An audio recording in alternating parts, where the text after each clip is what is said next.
Cookie lakh तरारो निहाय थी मणिपुर देश लाख तरा ही हाथों में रहते हुए रबना ताकि मिलाई होती बा अभी सारा नहीं लगा तभी पाना सी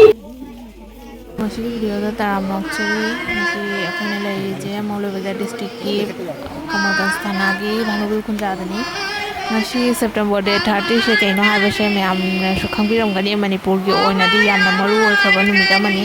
असिगा मरी लेना ngasi वीडियो से सेमजदरिबनी भानुगुल खुंजादा होय लमयानबा जमीराबोत की मितम lei ado mitam dugi mangda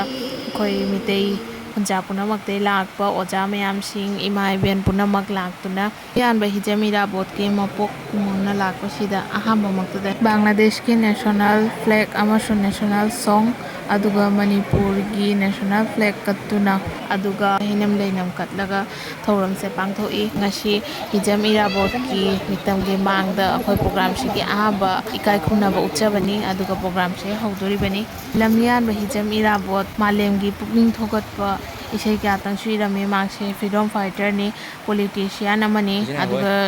social activities amani waroi saireng ibani amasu hana leiba ki tamakta mayam gi mabukking thogolamba jananeta amani aduna ma pungasi yobauna akhoi pukning da latuna ikai khuna ba utuna ngasi yobauna thami aduna ma ki mapokku mon numit na September gi date 30 sina lakpa khuding makta aponing sing thoram pangthokpo oina meitei na leiba mafom khuding makta akhoi maku ikai khuna ba utchaba oina thoram kya tang pangthai ado Bangladesh ta jong asi thoram se kamaina pangthai ado mayam da utcha gya na si video je semjabani mayam soidana ngasi ki video se loidibao engview ado numit adugadi pung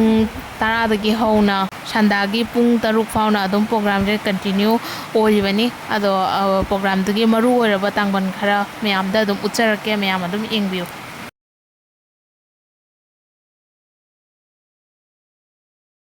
민국거리 마카가 에코기 나시기 전화다 리점브라 보기 저희 짜마가 군들의 수바 마포 구몬디 탐람 파에 마탕식나 하이칼 레칼 노알보마동 Shri Laxminarayan Hari मंदिर सिदा हौजे हौजे मायामदा Tsering Thibaut की मांगदा सायौ इसे अमा सायौ इसे एसे अखोई अखोई whole from Manipur की अखोई इसाइलो लेबांग बे इसाइलो अहान मंतदा तिंबिली बमयाबो इतोबु संजरी ay mami isneha janu kawi ay class ida kami ay katabang punjabi ni ay nasi serena pajadori serena sida sangilang kiyarsu mayata pingali serena sigi mami imani pujadori ibirapa hijam irabo singho chik laba ahindi heng laba tangawi ing laba thabanda miraba khunjana ima kawi bakanano sida ngasi numisida tawise sayeng parani ahamada sayeng pawe makhada chikcha jang tawbe makhada thorum tawbe makhada khoi ngatang meeting machama haidi ahan naman singi oja singi wari khara tani adu makhada angang sing sayeng pa ba angang singi prize selani adu ngasi program je loidoni asiga sayeng pa ba gi se category akhum da khai doi category A gina angang sing class 3 da gi hona class 7 baw leire Yanita ini konti subira buci, mereka jati itu looking buayani. Mahal semua luar orang yang orang sendiri, mereka jati coklat pergi, orang putih nama aku tharami, musimai sipak lagi. Mahal राजनीतिक ni, Manipur के communist party निकल मसी रावत नहीं, communist party निकल पड़े communist party के लोग लोगों UP संस्थान लोगों की संस्थान छात्र की संस्थान तो संस्थान का निगत्तर में साहित्य की लंबा शानकोर की लंबा संस्कृति की लंबा माना करोड़ भक्ति की लंबे उसी मणिपुर के हुई वो थोड़ो उसी अभी फावल सुनने लंबीवा थामंगा शिवा थामंगा शिवा ये क्या थवाई को थापी के यूं क्या में चाकरे ये इसिंग क्या यूं नहीं चाकरे ना यूं भागोगा अगर कहीं तरह की दापों में करना बांग्लादेश का असम के त्रिपुरा के लकी बहु मुझे मणिपुर का लोग ऐसे मैं मकुल में था तो यार ꯑꯆꯧꯕ ꯃꯐꯝꯗ ꯃꯈꯣꯏꯅ ꯆꯠꯅꯕ ꯊꯤꯗꯨꯅ ꯂꯩꯔꯤ ꯑꯁꯤꯒꯨꯝꯕ ꯐꯤꯕꯝꯁꯤꯗ ꯉꯁꯤ ꯍꯤꯖꯝ ꯏꯔꯥꯕꯣꯠ ꯂꯩꯔꯝꯕꯗ ꯀꯔꯤ ꯈꯜꯂꯝꯒꯅꯤ ꯀꯔꯤ ꯇꯧꯔꯝꯒꯅꯤ ꯃꯁꯤꯅ ꯑꯩꯅ ꯈꯜꯂꯤꯁꯦ ꯃꯁꯤ ꯏꯔꯥꯕꯣꯠꯀꯨꯝꯕ ꯅꯦꯇꯥ ꯑꯃꯒꯤ ꯃꯊꯧ ꯇꯥꯔꯦ ꯃꯅꯤꯄꯨꯔꯗ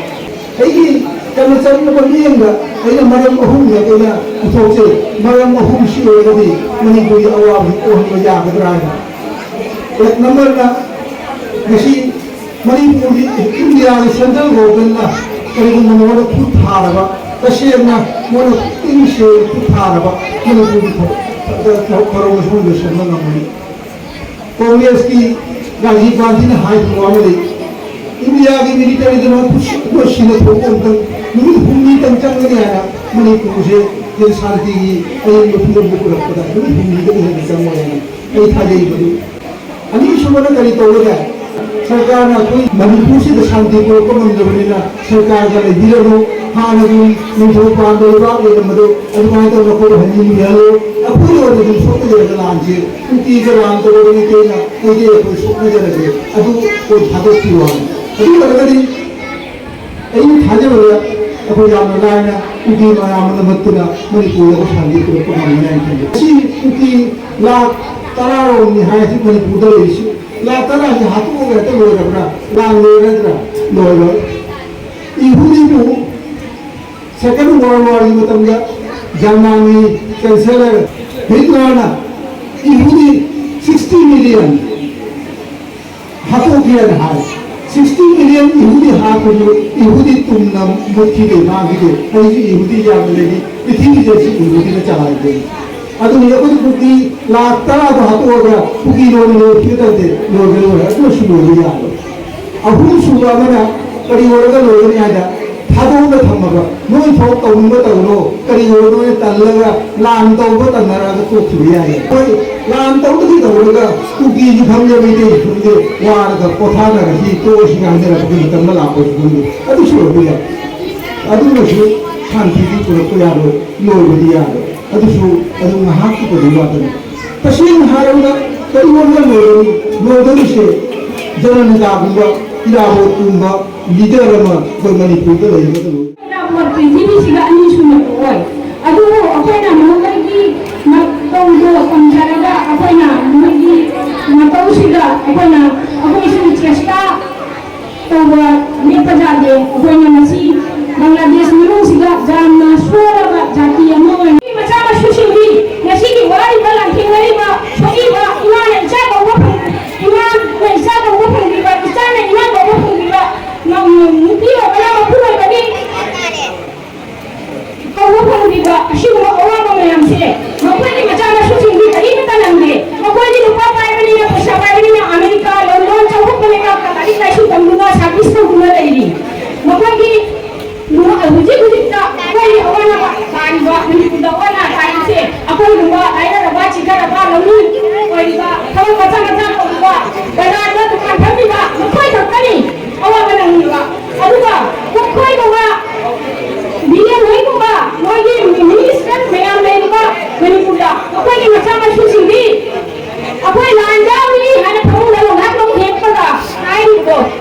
फेसबुक का ए लांजावी हने वही होता फटबा लारी का शुभ है रबनी ने खरे ई का थादो इसितनी लांगी लान पंगति में कोई जाओगे अदुना कोई नाइना का प्रयासिना कोई नी ओइना मसले नी शासन वइवा मिनाई वइवा अमिसागी मिनाई वइवा अमिसागा नहीं लगा तंगीवा नसी मणिपुर असु तवा का तारिम सिला मोना मणिपुर से उधाना का लखना प्रोग्राम लोकत्री बसे मोगल तुका चबा हम बहुल लगा नसी नियम दी नसी ने हम नि मखंदा अपना लाभ करे इतना ईश्वर की प्रिया कागा अपनी इमारम न मणिपुर की इंखाना बा जायखाना बा नी बनतना वाइले जके अदुगो पुक्चल सुकुवा खवैलुला कपना बसु अपनी नियम नि मंगा मुक्षला कुना कुली बनी ए इमा बुगै लाग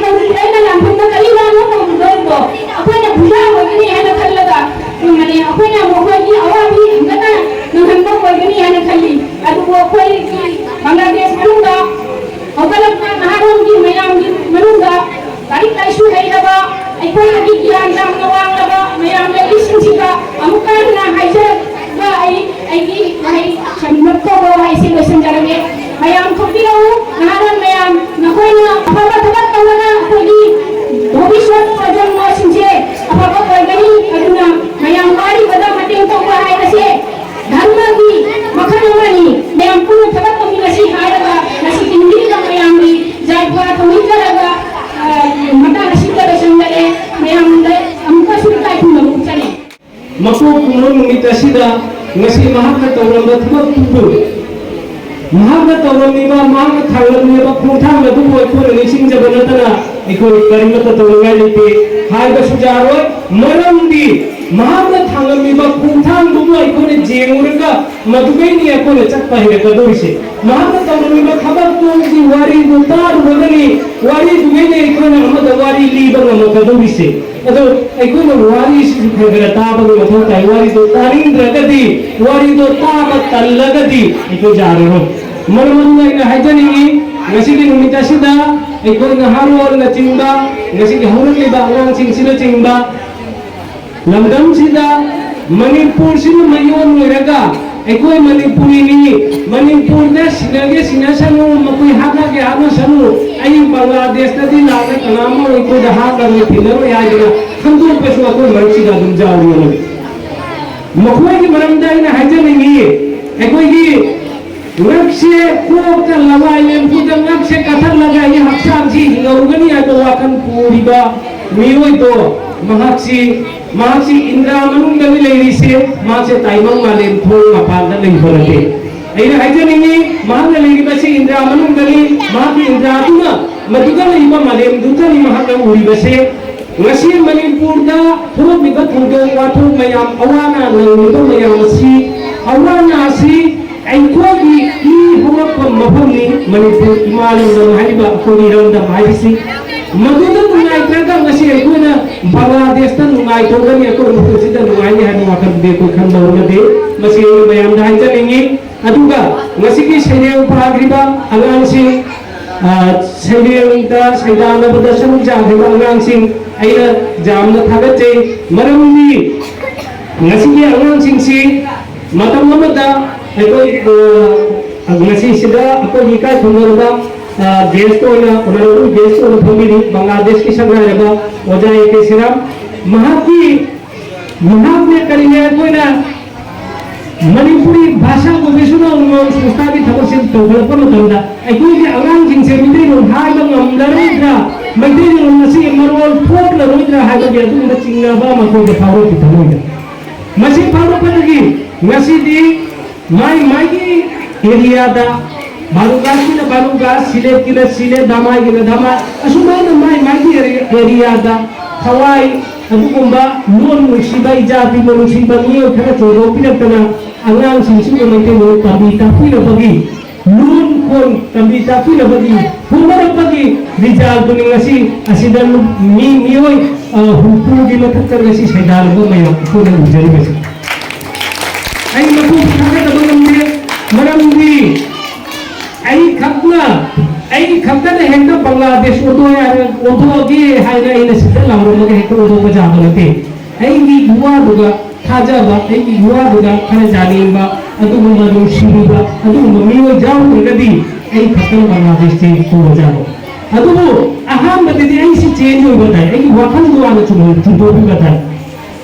आई वासी जामना जरो मरमदी ngasi lebriba asida angang sing jamna nuksije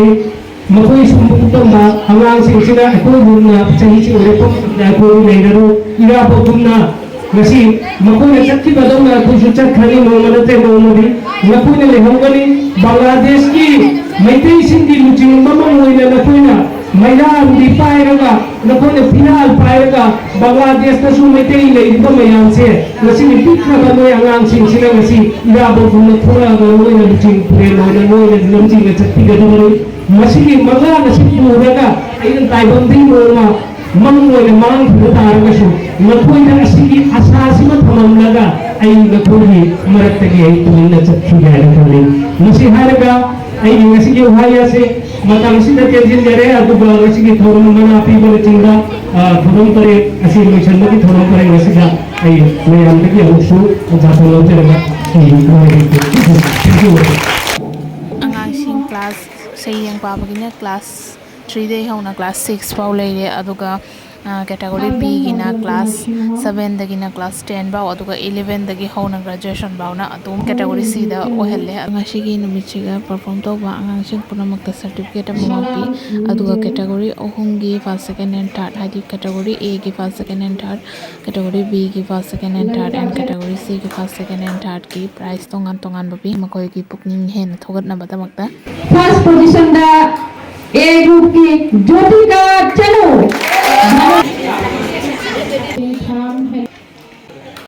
B group की थर्ड ताकिबा वरेक्टम योहेंबा फर्स्ट थर्ड ताके थर्ड पोजीशन में थे अदुगे माथादा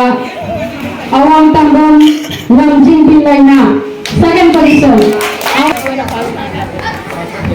पोजीशन दा बी ग्रुप की एल थोइबी लाइफ्रा सी ग्रुप की थर्ड पोजीशन दा निभारानी सिन्हा सेकंड पोजीशन दा असी सुभानुल माझेरगावगिनी जयिता सिन्हा फर्स्ट पोजीशन लैचोंगबम पूर्णिमा na first position na sige C group ta asiga loina sayang sayda na bagi puruskar nagari sige puruskar diba maka asiga loisindere ado ngasi gi program de sige dum loisindere sana sore ek channel ek limbi sanaga khupna bike ta tong video dam ko nursing asiga roina asiga kainer si mayam bye